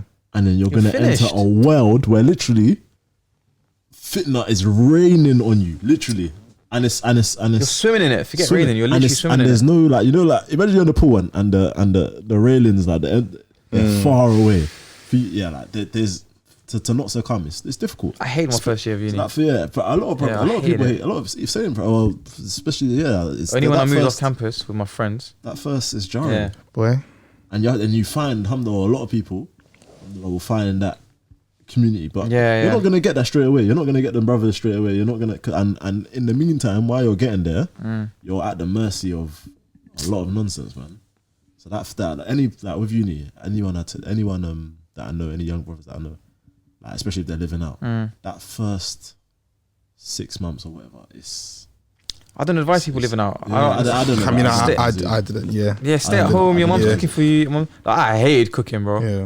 I didn't have enough money to buy a takeaway every day. Do you get me? I think most of us didn't. I mean, apart from money man here. You know what I'm saying? You don't. That's why I learned. Why do you think man could cook now, bruv? Because man was.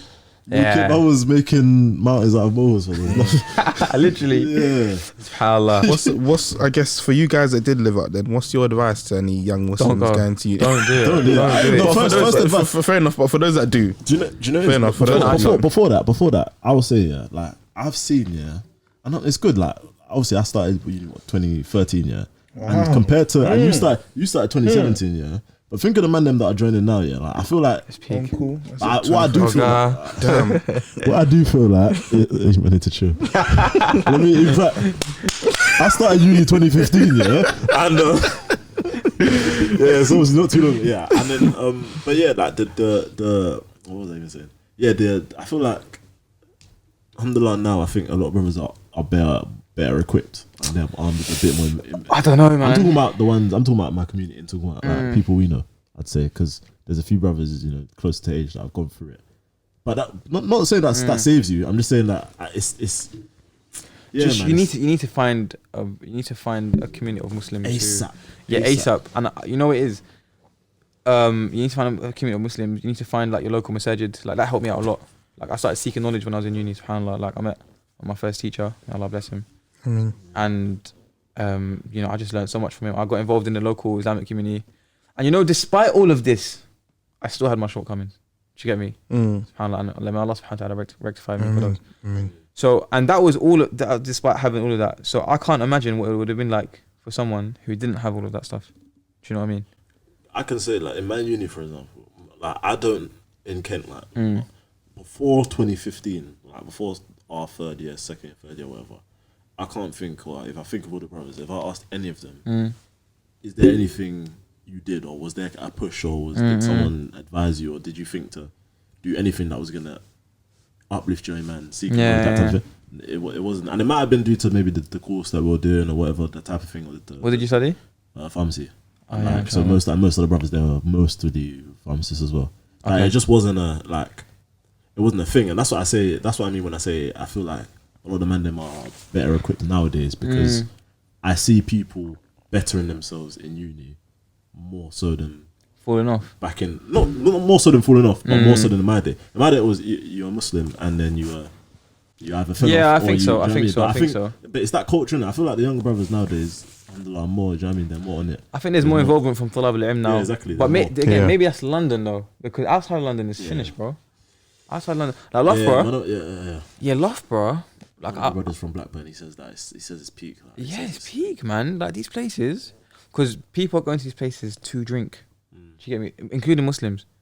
Do you know what I mean? Like you're seeing people that are coming from Saudi Arabia, Dubai. Like these, they're not coming there for Deen. Do you get me? Jeddah from last year uni. He was first year in it. Last year he was just a random guy that came into the house because they expanded in it, and obviously you try to advise, man, but you're watching it, and obviously I'm a veteran of uni now. I'm saying this guy from Saudi Arabia. You think when he moves and you think, jeez, this is my Arabic plug. Boy, like and here's today's and that together. It's you're thinking like you're watching that process happen. You're like, do you know what it is though? It's because it's 11 p.m. Where you going, bro? You know what I mean? Like stuff. It's like this guy's come from. But you know, I think sometimes it's worse because when you're not exposed to something, it hits you worse. 100%. Because obviously we're all from ends. Do you get me? So we understand. We didn't understand the uni level. I'm sure we didn't. Most of us anyway. No. Like I had never seen this, but you still heard of people doing stupidness, drinking, man, them going to You went sixth. Yeah. Where'd you go to college? I went City of London Academy in Southwark, so Birmingham. Okay. So obviously we weren't oblivious to it. Like we was engulfed around zina, drugs. Do you get me? So it was normal. I'm sure everyone in their year groups, it was casual. In fact, if you were a virgin, you're a weird guy. Do you get me? But for my man, he's coming from a very, very conservative environment where this is unheard of. And social media in times they weren't even popping like that. Like Do you get me? So there wasn't, okay, 2015 was Snapchat widespread. Not as widespread as it is now. Do you know what I mean? There, yeah. But for example, there wasn't like, you know, the public things that they have now, you can see like, stories, it wasn't. So for my man, he's thinking, rah. Do you get me? So it hits him worse. So I can sort of, I'm not condoning it ever. Yeah. But I can kind of understand why someone would lose their head. SubhanAllah. Allah protect us, man. Like for me, going back to the advice thing, like if I'm, let's say like I know some of the young brothers going uni. For me, it's like the advice has to be specific. Yeah, I agree. It's not like a, you know, fear Allah, talk Allah. It's more than it's they're gonna tell you to drink and blah blah blah. Don't do that. Why? Because if you do that, this will happen. They're gonna, you know, zina. It's gonna be it's gonna be at your fingertips. I wouldn't even tell them that, you know. Sorry to cut you. I didn't even. Yeah, I would, bro. You see me. What I told them immediately is get a sport. 100% get a sport, because people are driven by sports, especially the youth. Do you get me? Like if you tell a kid don't do zina, bro, he knows not to do zina. Do you get me? Go. We're drinking, for example. He knows it's haram. But now, if you're talking about practical stuff, yeah, things that kept people away was having a drive, because usually it's that taqwa that presents you. But if you don't have that, which is very, very difficult to attain, which we're all striving for, Aslan, you know, you need some sort of motivation that's other than that, that's going to keep you away from it. So for example, I told brothers, okay, join a club, pick up a hobby, join the ice hockey at least, and go to the lessons. ASAP. Yeah, because they already know not to drink. They know that. Do you get me? So, or go gym, for example. Drinking, to be fair, to be fair, drinking, in my experience, I don't think that's one of the biggest problems with it. It's not. It's girls. It's girls, yeah, 100%. It's girls. It's girls. And it's because, yeah, like a lot of brothers, include all of us, yeah, when you're at sixth form, you know, it's not as mad. Yeah. When you go to uni though, it's nuts. You know what the difference is? In uni, in college, it ends at 4 o'clock. Yeah, you go home, but reset. You go home, you reset. It's in your face. Uni starts at 6. Yeah, it starts at 6. That's what it's kicking. Like it's in your face 24/7. Even if you live it, even like what you said, you can stay in your room. You go out to get milk. There's a flat party. Yeah. Forget going out to get milk, bro. I'm talking about in your house. I'm talking about from the fridge. I'm talking about you go to the fridge, and there's Beverly and Tracy that you haven't met before. You know what? I'll be honest with you. I had my flat patterned. I was very. Boys, yeah. No, as in, subhanAllah, yeah. I lived. Actually, let me not talk. I'm not gonna get refuted. But anyways, I had my flat pattern. So from day dot, I knew these guys like were kind of intimidated. The Sharia and the I knew they were a bit intimidated. So what I did, yeah, was I said straight, no drinking in the kitchen. Ratted. Said it straight. Like that. I didn't feel. I felt bad, yeah, but I was like, look, if I'm in that position to do so, yeah, I'm gonna abuse it. Surprised you got away with that, you know. Boy. Because they all thought I was a roadman. Yeah. I was the only one from London. Yeah. And like, you just gotta use the stereotypes to your advantage. All my friends were big and black as well. Do you get me? Yeah. So I'm bringing man back to the flat. We're all rowdy as well. Yeah. Do you get me? I remember one time, yeah. I shouldn't say this on camera. I remember I was mucking around with my friend, and I had a piece of cutlery in my hand. I didn't say what cutlery. Yeah, it was just a piece of cutlery. Yeah, it's a piece of cutlery in my hand. It could be a spoon. It could be a spoon. It could be a handkerchief. It could be something else. Anyways, I was playing around with him, innit? So I'm pretending like to hit him with it. It's just a piece of cutlery. And again, he's like, it's nothing. We're just mucking around. We're first years, 18-year-olds just mucking around. And this guy, he lived in like one of them small towns, villages, literally just outside Loughborough. So he's seeing me potentially hurting my friend. Yeah. Obviously, my friend knows I'm not going to do it to him. Do you get me? I know I'm not going to do it to him. Yeah. Hit him with the spoon. Yeah. So I turn around. Yeah, I'm doing this. I'm mucking around with him. My friend's watching me. My flatmate's watching me the whole time. This proper mesquite guy, like. Yeah. And I turn around and just staring at me, and he just goes back to cooking his pasta. And I'm like, oh my God, what have I done? So I was like, oh, I was just joking. He's like, yeah, it's all right. It's fine. Anyway, he left. So I come back into the kitchen later. I said I wasn't gonna hurt him, you know. He goes, yeah. PC Kelvin knocking on the door, random flat search. Bro, he didn't chat to me, yeah. But anyways, I had them patterns basically. I said to him, listen, no drinking. No, I said, if you're gonna drink, in your rooms. I said no. What did I say? Sorry, I said no pre-drinks in the flat. Yeah. Because you know everyone gets to the flat. I said, no, this flat is not happening. I said, This ain't the location. this ain't the place for that. And everyone, alhamdulillah, like everyone was really clean. Like everyone cleaned up after themselves. Like we had a rule. And you know, I remember there was this girl, she moved in, yeah. The cheek. She moved into our flat. And she moved in because her old flat was dirty. She came into our flat and started making a mess. So I remember, yeah, and I was, you know what, subhanAllah, they do something so fast. I was proper aggressive sometimes, you know. The first time, she left it for like a week. Like she went to Cardiff or something like that. She's like, I've gone to see my boyfriend. So she left her plates there, like a stack of them for 1 week. Well, sick, you know. I think you forget that. No, I washed it. I washed it. I was like, okay, cool. I put in the group chat, like, yeah, I said, you know what? Just so you know, guys, I washed this plate. Yeah, no, I said, but look, if you can't do it again, just let us know, people. I said, if you do that again, though, I said, like, there's gonna be a reaction in there. A reaction. So, no, I said it politely though. I didn't. I said, no, not devil emoji. I put the angry emoji. The monkey. No, I said, look, I said it quite politely though. I was very polite, and she aired it. So I was like, alright, cool. I know what angle you're on. You got this draw for the yeah. And then the second time it happened, I think she was still in the flat though. She didn't go to Cardiff or wherever it was. And it was like the second day, like she hadn't washed it still, and everyone else washed their stuff immediately. Yeah. Like no one left their stuff. They were all really clean. So I messaged her. I said, look, if this is not done, if this is not removed by 12 o'clock, what? This is going in the bin.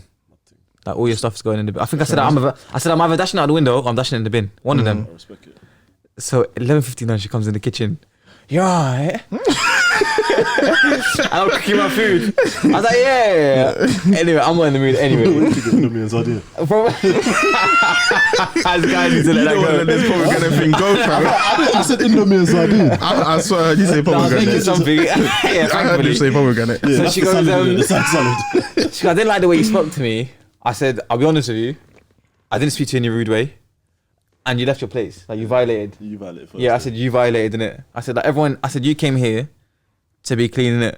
I said you're the one that's making a mess in our flat. Like, you need to respect the rules, innit? Everyone else cleans apart from you. So she goes, well, yeah, obviously. So she's like, oh yeah, but I just didn't like the way you spoke to me. I think it was a bit aggressive. I said, sorry, that's the last week. Anyway, I'm not trying to get arrested, so I just did a good shot. I thought, look, if I was aggressive, I apologize. I didn't mean to be, but I was trying to get the message across. Please don't muck around, innit? Yeah. So I get a message later in the group chat. It's alright if I wash myself at the end of the day, please, because my hands get really dry and I can't write. I was like, oh yeah, just do your thing, man. Just wash it and do that. But it was those kind of things, innit? I think living with Mandem, so like I lived, and alhamdulillah, I think this is one of the best things for me. Yeah. I lived with, and I picked this, like I lived with two brothers. So like I originally wasn't going to live there. 3 weeks in, I caved. I was like, this is long, so let me move. And then I spoke to there was one girl on my course. I said, "Oh, if you're like, have you got a landlord? Like, do they have extra flats in that?" And then I spoke to them. I was like, "Oh, have you got any boys' houses?" They said, "No, but we've got this house with two guys. Two guys. It's unfilled. There's 2 rooms left, but like they're older, so it's probably not gonna be really fun or anything like that." And I lived with 2 black brothers that were 2 years older than me. From Muslim? No, they weren't Muslim. What, they were from ends though, like okay, yeah. Oh, one from North, one from South. Nigeria, one Nigerian, one Jamaican, and calmest guys, man. Yeah. And what they did was because they spoke to me first day and they were like, oh, like obviously I told them I'm Muslim, blah blah blah. And they're like, you know, a couple Muslim brothers, and like, so what are you like on this, you know, patterning up kind of thing? And I was like, yeah, that's kind of what I'm. And they were like, say nothing, like we're gonna regulate you. Right. Yeah, and like, and they're non-Muslim. They're non-Muslim, but like, really they were like, good, no, because you know, they were like, they said to you, yeah, this place is a mess here, and like, if you're on something, like, it's almost like you have to keep yourself to yourself because you're not going to be able to keep it, because we've seen it. We've been there and done it, where they're tired in it. Yeah, yeah. Alhamdulillah, they you know what I mean, and the house was immaculate, like, and because it was like living in someone else's house, which is probably the best thing. Yeah, you're a guest. I was a guest in their house. Tipping toes, until they left it. Alhamdulillah, that's good. It was the best thing. Me, I don't envy you guys that lived out at all. Bro, there's nothing to envy, man. There's nothing to envy. I couldn't wait to come back to London, man. Fam, I was back every week. I wasn't. It was long because I lived in flipping Japan, bro. It was so far. I was our train away. Is there anything? What's the docket saying? Is there anything that we? No, I think we've been. Contemporary issues mirroring the past. Oh, okay, yeah. SubhanAllah. You know what? As a historian, you get like a more holistic outlook on that, yeah. And I think Sorry. One of the biggest things that I sort of learned about insan and Bani Adam, i.e. humans, is that we all yearn for the same thing, like stability, collectivity, being part of a community. And I realized very, very quickly, I realized more so in my masters, like when I started like really exploring different ideologies and stuff, and looking at like, you know, the Enlightenment. The Enlightenment was just sort of basically I would say like an anti-religious movement that just, when I say religious, it was mainly anti-Christian, and sort of the powers that were in Europe that were obviously Catholic and Protestant, but predominantly the strongest ones were Catholic, because you still had the dominance of the Pope and stuff. And just looking at what these ideas that stemmed from there, and I think it really just made me realize, okay, because I remember, you know what, subhanAllah, I don't really tell a lot of people, I had a crisis of Iman when I was in King's, because what had happened, that's recent. Very recent, subhanAllah, and I went from being this super Sunni, to having bro, I'd never been that low. Like, it was borderline, mate. It was, and because I had delved into something which, and it was a good test, alhamdulillah, because it really, the verse kept resonating in my head. Do they believe that they'll be left alone, saying I believe, and not be tested? Obviously paraphrasing. Because I told you I did that essay on Darwin, and I didn't underestimate how much it would affect me, because you're just reading their literature, so, and it's all irreligious. You know, it's all there to promote a particular narrative. And I remember, like, midway through, I'm like, oh my God, what have I got myself into? Because it actually affected me now. Like, it affected me big time. I'm like, oh my God, like, what have I got myself into? And I didn't know how to get out. And this was for an essay. This is research I'm doing for an essay. Because I was so engulfed in trying to disprove this guy, all of a sudden I'm getting disproven. Do you get me? And this is why the scholars say, don't go into matters that don't concern you. Do you get me? But people think, oh yeah, that's calm, I can hack it, I know myself, Allah gave me aql. Yeah. Do you get me? No, brother. You're a little man. Like, stay in your lane and learn what's gonna, you know, ثبت قلبك على دينك. What's gonna, you know, give you thabat, give you that sort of, that kind of that grounding in your knowledge. Do you get me? And I remember it just shook me, and it went from, like, I questioned everything, subhanAllah. But again, I couldn't just stop, because I was already so deep in. It was either I was going to go one way or the other. Either I was going to come out really, really good, or I was going to be a non-Muslim. Do you get me? And that was my test, subhanAllah. That was probably one of the biggest tests I had in my life, if not the biggest. And it was good because I came out, alhamdulillah, so much more knowledgeable, so much more grounded. And I ended up doing a talk on how to counter doubts in Islam. And one of the biggest things I learned was, it kind of just made me just reevaluate everything. Okay, why do we believe in Allah? Well, the universe is created. It has to be created by something, because matter is finite. Therefore, it needs a God. Okay, there's design. All these sort of things. And then just going down to the really, really minute details. And that made me realize, like, okay, a lot of Muslims stray because they don't have that kind of firmness and grasp and understanding. You know what? Yeah, this is something that I've kind of realized recently as well. I think maybe especially as being born as Muslims is something that at some point in your life you'll kind of experience, that you've grown up, you know, going to madrasa and learning all of these things about Islam, and then when you actually grow up and maybe other people start asking questions, or you start questioning yourself, and you start thinking to yourself, this is very basic, this is something that I've grown up with, but literally, I don't actually know the answer to this. Yeah, it's true. So, like, maybe why do we celebrate 2 Eids in a year? And that's just something that you've always done, but do you actually know the reason behind it? Yeah. So yeah, I think that's so important, that sometimes that we actually need to go back to the fundamentals and, like, question everything, like, down to the most basic level. Yeah, it's like pegs, right? It's like when you put down a tent, or even like bricks, for example. You have it's like bunya al-Islam ala al-khams, the hadith. Islam is built upon 5, right? Everything has a foundation. So for me, I realized I didn't have a foundation, despite the fact that I had actually studied philosophy before, so I had already encountered shubuhat before, because I did that at A-levels, and that caused me issues, because I was a young guy with a teacher, an atheist teacher, a very staunch atheist, who had an agenda. I remember 2 girls were Christian in my class. They left Christianity because of him. Wow. Do you get me? And I did really well in philosophy, actually. I think I got like 3 marks or 4 marks in the whole paper because I hated it. So I just wanted to disprove this waste man. Do you get me? And I was exactly the same. yeah, subhanAllah. And I enjoyed RS as well, you know. I loved it. Catholic I school. hated philosophy. I really didn't like it, but I did really well in it, alhamdulillah. But what the biggest thing for me, the biggest turning point for me was the Quran, I'll be honest with you. And it was just, when I say not just reading it, but in terms of understanding the Quran, and that's when I realized the importance of academia. That's what kind of motivated me to want to go into it more. Because it was this time where the Yasir Qadi thing had happened. Okay. You know, when he started doubting the preservation of the Quran. Yeah. Do you get it? So it was this time where he started doubting the preservation of the Quran. There was a whole fiasco about it. And obviously my iman was already weak. So then now that this whole fiasco is going on, it banged me in my chest. And alhamdulillah, it had to happen. Like, it's the qadr of Allah. Yeah. But really learning the Quran, the history of it, the infallibility of it, the collection of it. And I had a friend, yeah, who was also a revert. And his relative was like always trying to doubt Islam. So then he'd come to me with those doubts. I'm thinking, oh my God. Like, I'm already struggling myself. You're adding it more onto me. And I was like, I'm not giving up. I said, I'm just not doing it. And I just kept pushing. And I remember I used to cry sometimes. I'd be like, bro, why am I going through this? Do you get me? Like, because I was like, and there was a I think it's Imam Juwaini, one of the scholars of the past. I think it was Imam Juwaini. I think it was. And he mentions, yeah, like, I've gone through all this falsafa. And he goes, like, hasn't got me anywhere. Like, all this got me is confusion.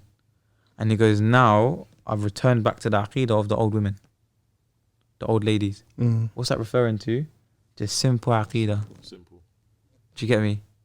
What Allah subhanahu wa ta'ala has revealed, what Rasulullah sallallahu alaihi wasallam said, and what the Sahaba upon. No trying to do ta'wil, no trying to understand it in this way, or trying to have a particular understanding which is trying to answer the philosophers. No. Just stick to what Islam is. And it was that time period, yeah, what I really realized, just stick to the basics. Does that make sense? And it's all there. I think this is one of the kind of things that they'll tell you about when you first start, or if you first start, I don't know, like going to Daras or seeking knowledge, is that you take knowledge in small pieces rather than trying to gather everything at once, because it's that will ultimately consume you. Yeah, will consume you. So just take the knowledge that you're trying to just take it in small steps. And knowledge that will benefit you. Yeah. You, not learning to answer, learning to go to remove yourself from ignorance, first of all. And I think also, there's a lot of brothers that do that, yeah. I think also being at King's, yeah, because it was a very elitist environment where no one's Muslim. Do you get me? Especially in the first semester, no one was Muslim. And you're around like world-class academics. You're around very top students who are all non-Muslim. So we'd have discussions about this in our class. And it gets to you. Like, even it affected me. I'm thinking, like, these people are very smart though. Like, why don't they believe in... Why don't they, yeah. But then it comes back to that agenda. I didn't know 2/3 of scientists are religious, for example. And I think one of the biggest turning points for me, yeah, was there was a book by a very famous philosopher. I can't remember his name. Anthony Flew, that's it.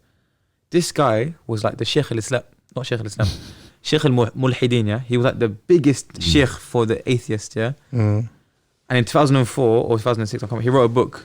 And this shocked the world because he was like their guy, bro. Do you get me? I heard about it, yeah. Like, and he wrote a book called There Is a God.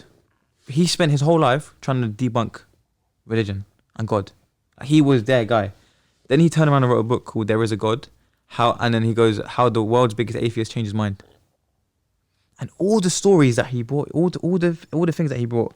And one of the biggest ayahs that stuck in my head was أم خلقوا من غير شيء عود من الرجيم أم خلقوا من غير شيء أم هم الخالقون أم خلقوا السماوات والأرض بل لا يوقنون.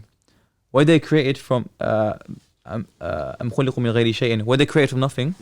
هم الخالقون. Or were they themselves the creators? أم خلقوا السماوات والأرض, did they create the heavens and earth? بل لا يوقنون. Very, they're not certain, very, they don't know. And that bit at the end, بل لا يوقنون, really, really touched me, because when you speak to an atheist, yeah, you ask them about the Aqidah or the beginning of the universe, or does God exist? What they say to you, I don't know. Usually. They'll say to you, I don't know.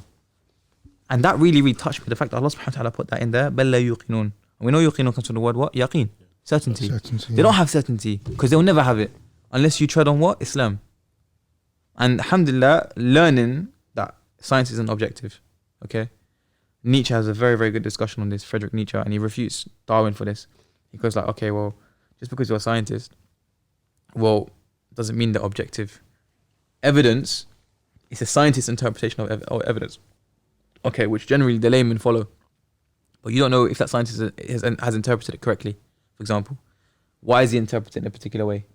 Is he funded by a particular person? So they always claim religious people are blind followers. But the same thing you call evidence, you haven't gone to that yourself. It's like, for example, when people say, oh yeah, like, I'm going to bash a madhab, for example, yeah. Can you go to the Quran and the Sunnah and extrapolate ahkam by yourself? Or can you take the usul by yourself and apply it? And you can't do that. You need to go to the ulama for that. So eventually, at the beginning, you will be a muqallid, you will be a blind follower. Same thing with scientists. You have not spent time in that lab with the particular equipment. You haven't got a PhD. And then you're going to come and tell me, with your waste man self, no degree, oh yeah, by the way, you lot are blind followers. Allow it. We've got more evidence than them, alhamdulillah.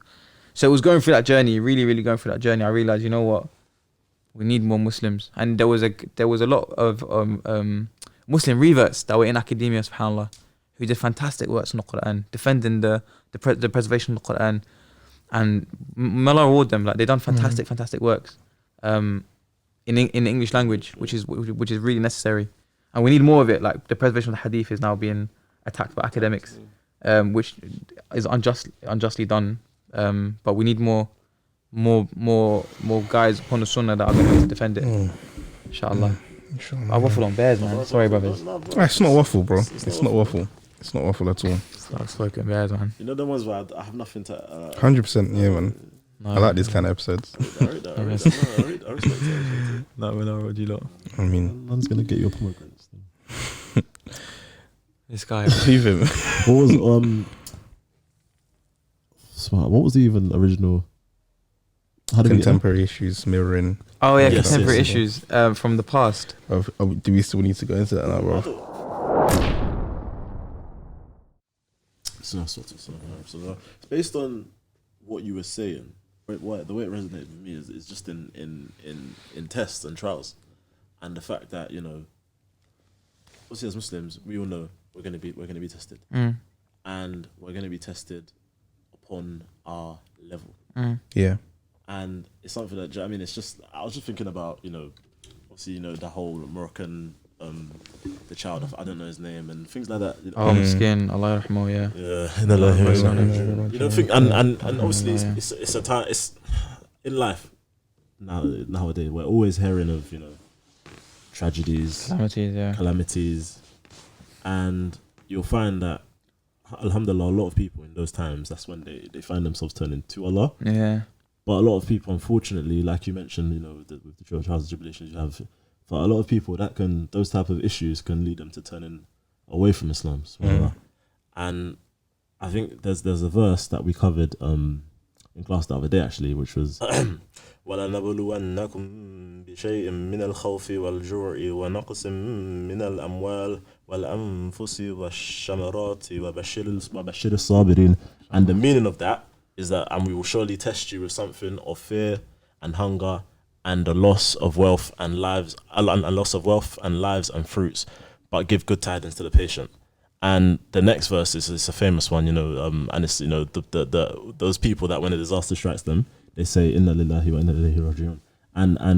And so it's like, you know what you were saying, and I thought this is where you were going to get to when you're talking about the fact that humans, you know, we all want the same things. And in that verse, what's mentioned, you know, the fruit, our wealth, our family, fear, that all these tests that we're going to go through, they're going to involve these things. And the way I look at it, this verse is, you know, Allah's giving good tidings, especially the Sabirin, good tidings to the people that are patient. And the way I look at it is that, firstly, if you're somebody who's, you know, alhamdulillah, it seems like everything's good. And this is the type of thing I like to remember. When things are going good, it's important for the believer to remember that calamity is only around the corner. But to remember that, you know, that if this is to happen, it's a sign of where my iman is. And it should be looked as something, obviously, you know, it's difficult at the time. A G-check. Exactly, it's a G-check. It's difficult at the time to think like that.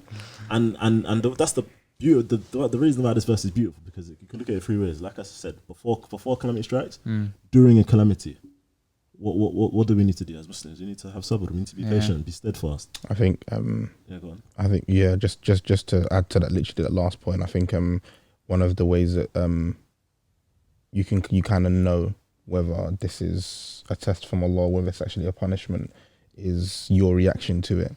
So that if a calamity has fallen upon you, if that calamity makes you turn back to Allah, then you know that that's a trial from Allah, and if it brings you away from Islam, then it's a punishment. And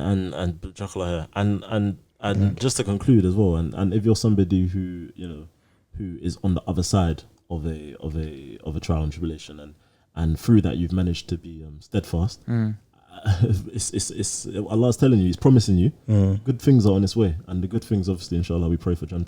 That's the main benefit. But it's even through trials and calamity and through horrible things happening to you, Allah's reminding you here that the ultimate benefit, the reason we're on this earth, to the worship of Allah, it's on its way. So I just think this is important. Just a concluding point. Afwan, I'm so sorry. One of the biggest things I learned actually by looking at and just studying, especially like in an elitist environment, was that people, they don't actually disbelieve in God. As in the concept of God, they don't disbelieve in it. Even atheists. No, they don't. It's not that. It is, that's part of it, but it's not that. What they do is that they just replace the God with something else. Do you get me? So, for example, whether that be the state, for example, communism, your complete allegiance has to be to the state, voluntarily or not, or involuntarily. Do you understand? It's complete ta'ah to the state. Do you understand? You don't have a choice. What did Karl Marx say, who's the originator of communism? Religion is the opium of the people. Okay, but I have to give myself to the state. I have to agree with communism whether I like it or not, and if I don't, I get killed. And all of everything I do is for the state, the upkeep of the state. Literally. So when you think of I did not create man or jinkind except to worship Allah. That is worship. Except to and that's not even voluntary, because if you do that, the most oppressive states in history have been communist ones. Russia, China, but they're not as bad as Russia. But just look at Russia. Just look at Russia for World War II. Forget people outside of Russia. I think they killed like 20 million of their own people. Just in Stalin alone. Lenin did way worse. I thought Stalin was less than Lenin, but Lenin kicked it off. Do you get me? Stalin was much worse because he had a longer time period. But what people do is that they'll replace it. And one of the criticisms of the atheist movement, forget religious people, by scientists who are called they're design argument scientists, and what they say is that what you do actually is just you say that you replace the creator with, for example, natural selection, and you say there is design. For example, some atheists say the universe is designed, but it's designed by natural selection. You've deified that, because natural selection, or when you say design, it needs design. I mean, a design needs a designer after one. Sorry, and that has to be intellectual. Do you get me? Because design doesn't just come by random. It's like you see a Ferrari in the desert. The word. Exactly. It requires it. Action, it's yearning for it. Do you get what I'm saying? It's a conscious thing. It's not. It's like and even for example, like they'll say, okay, well, I'm an independent thinker. You're not. And even the most independent thinkers they quote are not independent thinkers. They all benefit from someone else. And what they do is that they just replace the prophets and messengers with contemporaries who they do that. For example, Jordan Peterson. Do you understand? Who people love, who I think personally is an outspoken person. Like he speaks. When I say outspoken, I mean he speaks too much on things that he's not qualified for. And as a historian, even though I'm not a doctor, I can just see mistakes that he makes in history. And why? Because he's given that platform. He's got 4 million followers. He's a psychologist. Stick with psychology. Why are you talking about religion for? Why are you talking about history for? Just because you can do field in history, in psychology. This is the thing, when people get platforms, they just think when they get platforms, about anything. So the whole point I was trying to make, filling airtime. Not just filling airtime. What I was trying to say is that people, it's not that they disbelieve in God, because that fitrah is within everyone. Do you get me? The institution of the capability to believe in a God. There's a hadith about it. Do you get me? Where every son of Adam was born on the fitrah, and then it's their parents who make them into a Jew or a Christian or fire worshipper. So everyone is born with that, but they replaced that concept of a higher worshipper, of a higher God. It was something else. And there's a saying within philosophy, they say, and I'm not promoting philosophy, I know I keep talking about it, but I'm not promoting philosophy. Obviously, study your religion, man. Study Islam. But they say there's no such thing as an atheist on a sinking ship. If a ship is sinking, he's not going to call out and say, Darwin, you know what, you're right. Let me evolve me some wings now so I can fly off the ship. It's not going to happen. Because then you get to that realization of him bluffing. Yeah. And what's the prime example of that? Anthony Flew with that book. And one of the key arguments that he made was something can't come from nothing. And what does Allah subhanahu wa ta'ala say in the Quran 1400 years ago? So it was from that period I just realized people just stop waffling. Turn back to your Lord, read the Quran, and inshallah khair, man. Of course, that's the perfect advice. Yeah, of course, this is a reminder for ourselves first and foremost. Yeah, without a doubt. Any mistakes we've made is from us and the shaitan, anything that's good is from Allah and His Messenger. We'll have to be doing hella fact checking for this episode. Or quote checking, sorry. Alhamdulillah, man. I think we'll leave it there. Yeah. Khair for having me, guys. No, man. I really appreciate coming it, on. Yeah. When are you back next week? Yeah. Yeah, you know the door's always open, man. We'll have you back on. We need to talk about this Arab. You know, are you black or Arab? we didn't even touch on that, but we'll leave that one for another day. We'll leave that one. Based on the way I was chopping the meat, I know. I was chopping. سبحانك اللهم وبحمدك أشهد أن لا إله إلا أنت أستغفرك وأتوب إليك. Yeah, man. That's been your Jollof After Jummah for this week. I lie, I'm kind of out.